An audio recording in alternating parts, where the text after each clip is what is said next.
So I have this 5.5 cubic foot garden cart, lawn and garden cart, I guess.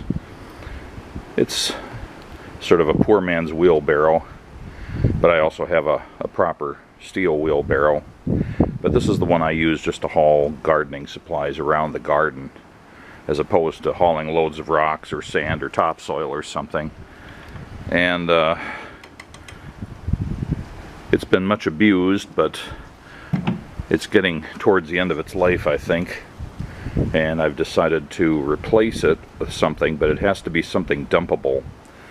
And I've selected one of the gorilla carts. They have several different sizes of these. They call it the poly dump cart. This is the smallest one at 4 cubic feet, so technically it is smaller than the old lawn and garden cart.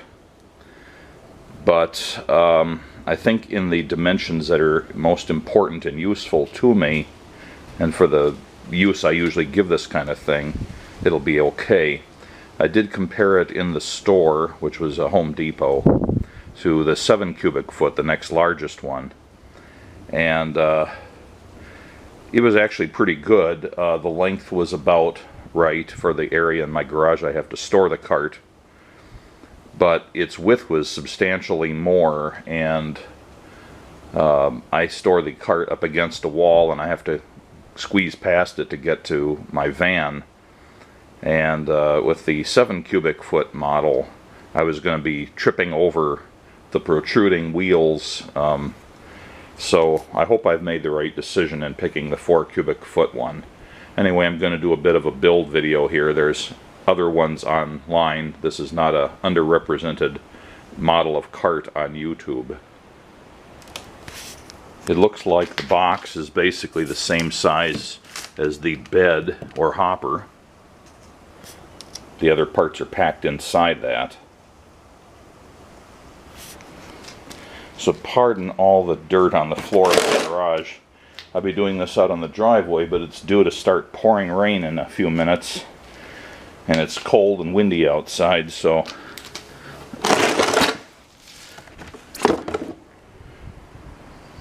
Four tires, they're 10-inch turf tires made in China.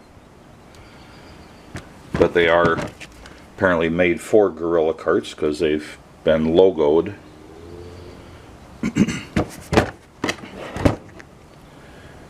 Where does it say the inflation? Maybe it's on the outside.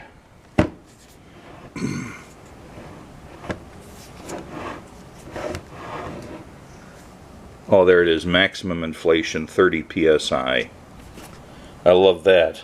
Not for highway use. Well, that doesn't look good, does it? That's a decided failure of that tire. That's a big bulge on there. Right off the bat, I'm going to have to replace something. These other ones look all right in that regard. So there's the tub itself, the 4 tires, the dumping handle, the towing handle, the 2 axle assemblies, and the pivoting frame, and a parts board with grouped and labeled arrangement that looks pretty good. According to the instructions, the only tools needed for assembly are a 13 millimeter wrench, or an M13 as it's sometimes called, and a small crescent wrench or adjustable wrench. I also have an M13 ratchet driver here just in case it comes in handy. A good move on gorilla carts part is that these prepackaged bits of hardware are just push out from the front, so the backs are pre-perforated, so they just punch out very nicely. The first step is to bolt this pivoting frame member to the, I guess that's the rear of the cart. There are holes already in the plastic. By the way, when I said earlier that this is made in the USA, it isn't. It's made in China. The components are. However, it is a USA company. I'm pretty sure I read there in the Minneapolis area, or somewhere in Minnesota at least. These are sort of squared off carriage bolts, so they have recesses on the inside of the cart that accept the squared off head, so you don't need a wrench on that side. But I'm finding these are too hard to push through. It's got a lot of friction, so I'm going to have to tap on it with a tool. Well, it was only 2 out of the 4 that needed a bit of tapping. The others just went in pretty as you please. And then it was very easy and quick to slip the frame over the protruding bolts. And then all we have to do is put down a washer and a nylock nut.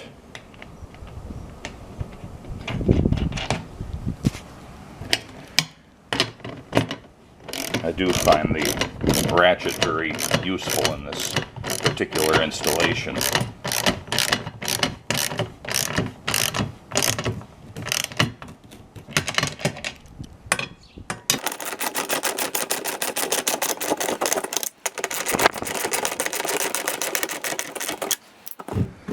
Just tip it up and make sure none of those popped out of their recesses.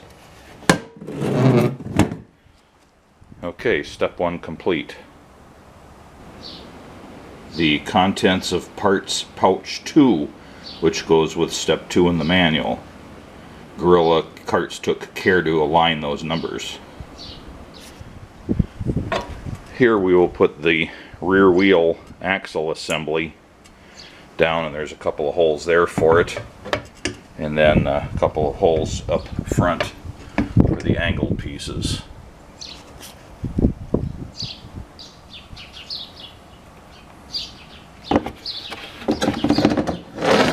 The long ones go in the back.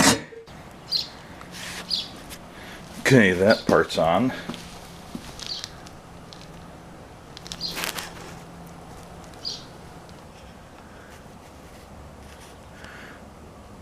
So step 3 is the front axle assembly.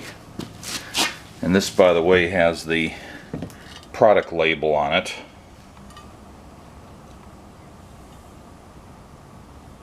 The model GCG-4. It does show them as being in Eden Prairie, Minnesota. GorillaCarts.com. This yellow part is, I think, essentially a bearing plate up against the metal bearing plate. So it's not metal on metal. And its inner contours align with this plate here. So we tip this up, slide it over there, and make sure it's aligned into there. It's got a little bit of slop. And then we have a washer and a big nylock bolt. This is where the open end wrench comes in handy, I think.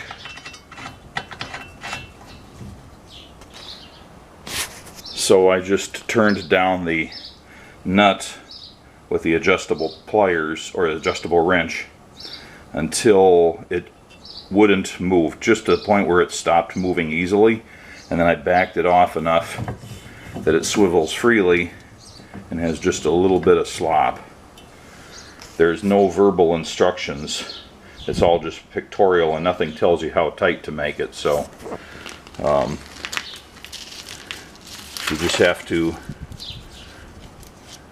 go with what feels right. By the way, the safety instructions say that you're not supposed to exceed an overall load of 600 pounds or the maximum dumping load capacity of 300 pounds. I don't know what you're supposed to make of that. Does that mean if you're planning on dumping something, it should only be 300 pounds? I guess that's what they mean. But if you're just pulling stuff around and not dumping it, then 600 pounds are okay? Apparently. Step 4 has these parts, 4 large washers and 4 fold-over pins like the kind you'd have on a snowblower's drive wheels. And the side with the protruding bearing is the side that goes inwards.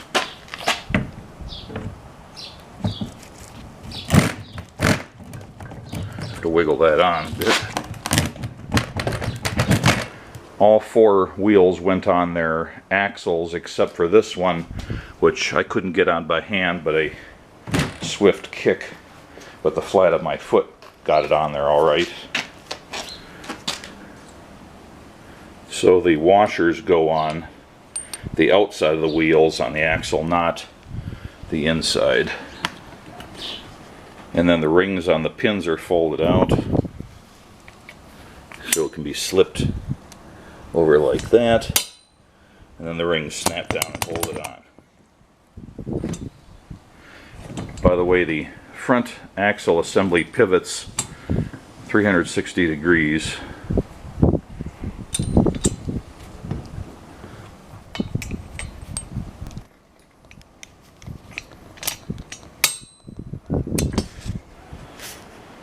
Okay, with the wheels on, the instructions call for tipping it over. Make sure you realize this part can pivot out. You could get pinched, or, you know, if your kids are watching you, it could swing out and smack into them.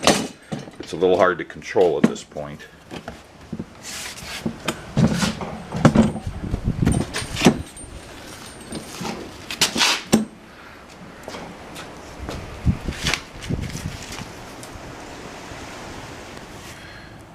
Okay, here are the parts for step 5 and the dumping handle.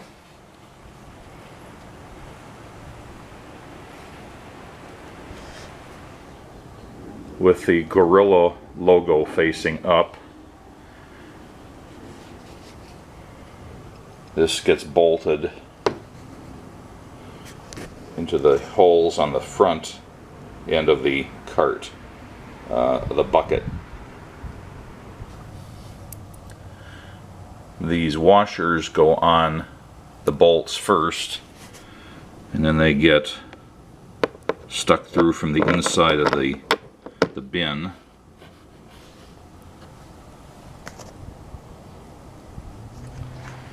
Then these nylock nuts go in from the dump handle side into the recesses that are in there.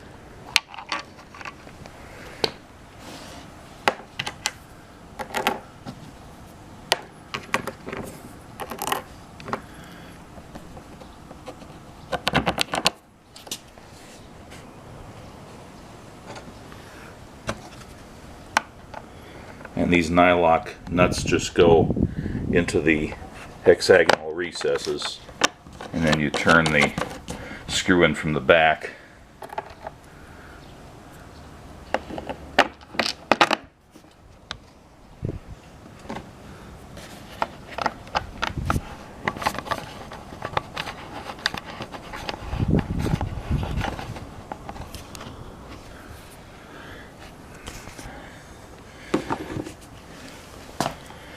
And then it's just a matter of using the wrench on the insides. Boy, this shop camera I've got, the lens is getting extremely dirty, and it's not on the surface. I can't clean it off. It's dust that's migrated into the inside lens assembly and is essentially unreachable without special tools, but it doesn't show up so much unless I've got really bright light. So There, I've adjusted it for better view.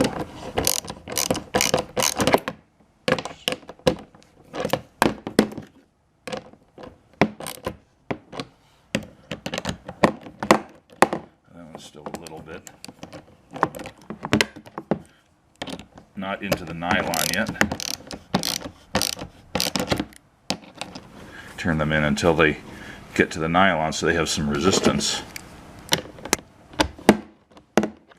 Still not quite there.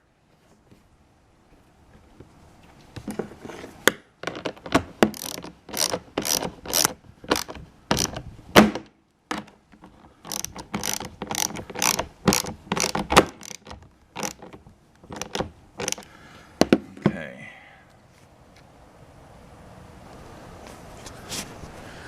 And these end up being flush. That's also a nice design feature, that there's nothing protruding on here at all to, you know, snag on things or cause injury. There's the step 7 part, one carriage bolt, washer, and nylock nut, and that's for the handle.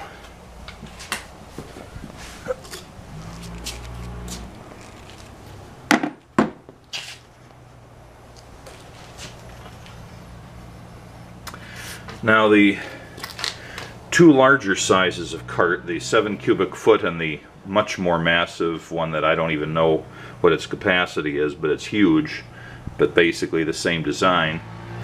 Those two have a more deluxe handle where you can pull a pin and then the handle slides down the handle shaft here, and the handle grip is offset so that it can slide past the shaft and it gets way down there out of the way. And then what you're left with is essentially one of these into which you can hitch up the rear end of a garden tractor or something like that to tow it around. But this 4 cubic foot one doesn't have that, probably because being smaller and lighter there's no need to tow it behind a garden tractor, and also it might be that it's just not really robust enough to be, you know, yanked around the yard in that fashion. Not sure, but anyway, the 4 cubic foot model does not have the convertible handle for towing. The fitting down here has the square cutouts for the carriage bolt, so when it goes through it locks in place. And when putting on the handle, it's got to have the bend here bending out. If you want to visualize it, to clear the handle here, and it tips back like that. And once again,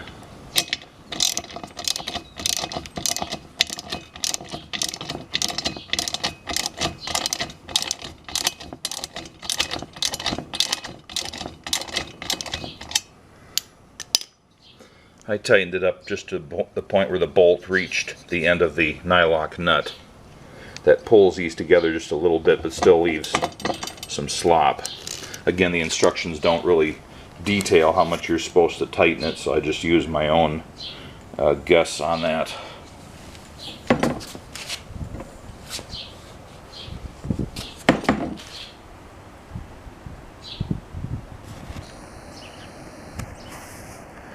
So there's the finished product compared to my old cart, and even though it's technically 4 cubic feet,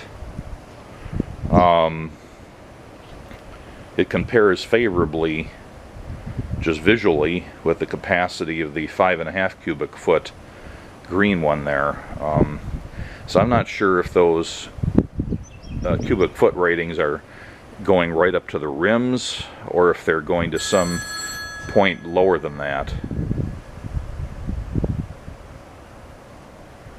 But it's certainly, I think, going to have approximately the same capacity just to cart things around the garden and yard.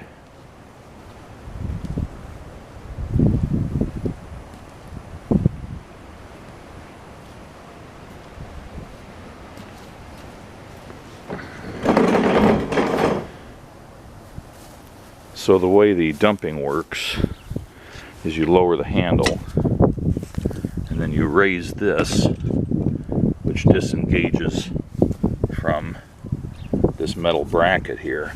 And when you do that, the frame sort of tilts under, the rear axle assembly tilts under the frame rather, so it shortens the wheelbase and makes it very easy to tip.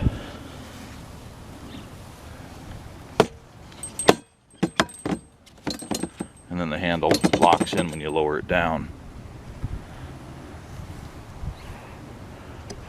So when you lift it, initially you have to lift the weight, but very quickly, because of the way the wheelbase tips underneath the center of gravity, it makes it much easier to lift it the rest of the way up. And it tips vertically, and with the sloping rear of the tub or the bin, it should empty its contents out pretty nicely.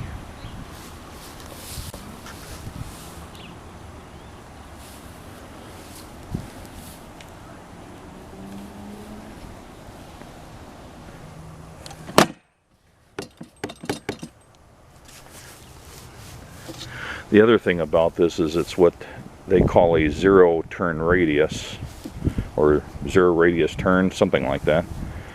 So if you turn the wheels all the way under, it basically turns within its own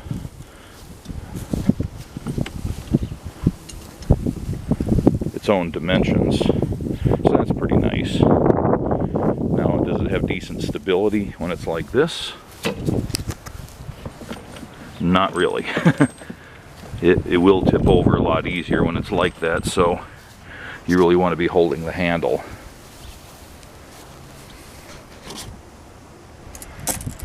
So as for the actual dimensions on this, the bed is just about precisely 8 inches deep, not counting the recessed grooves down here.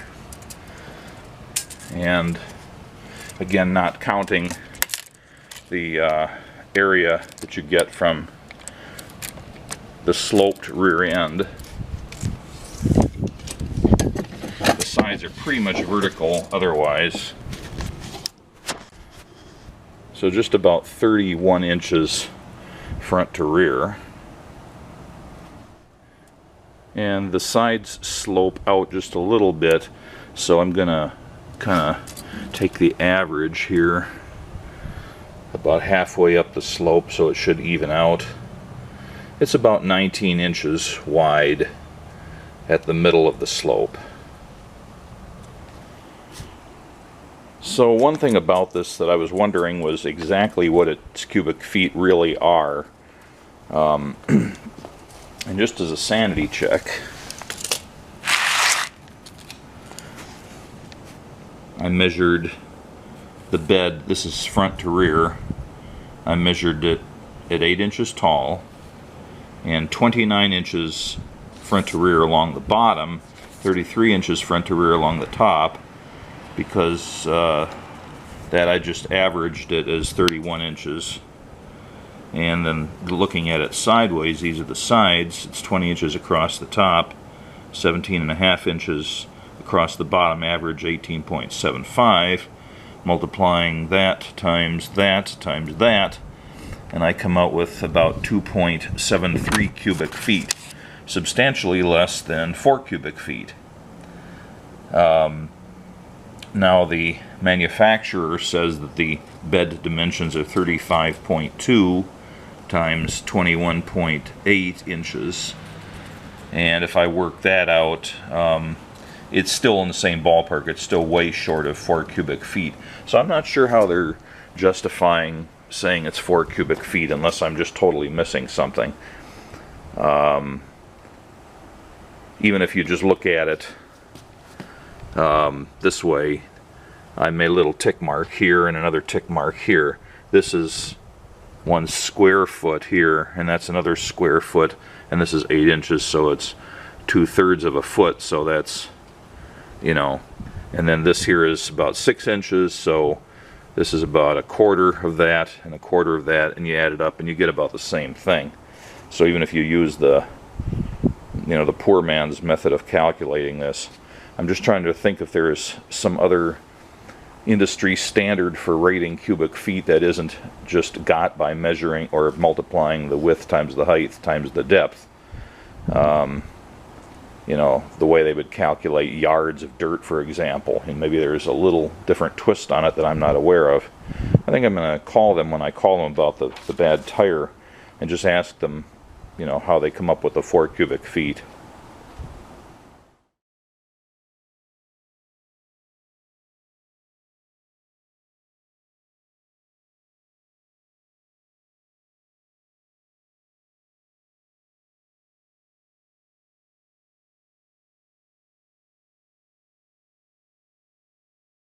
Okay, so a little bit more product dimension here. Already measured the bed.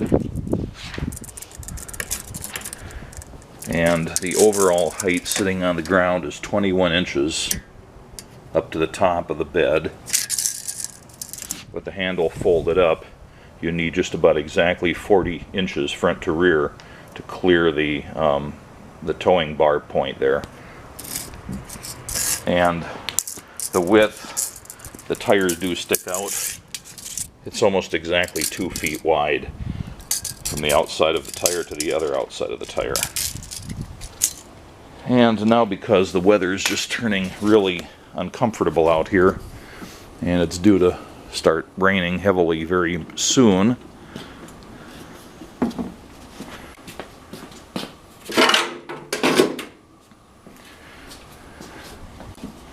gonna wheel my cart.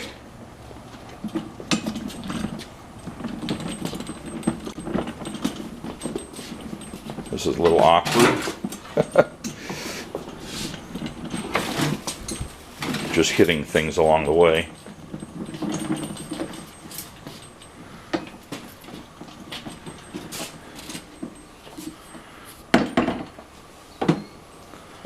There it is next to my lawnmower for another frame of reference and how much room it takes up. Substantially more room on the floor than the lawnmower does with its handle folded up. So yeah, even though it's the smallest product, it still is fairly large.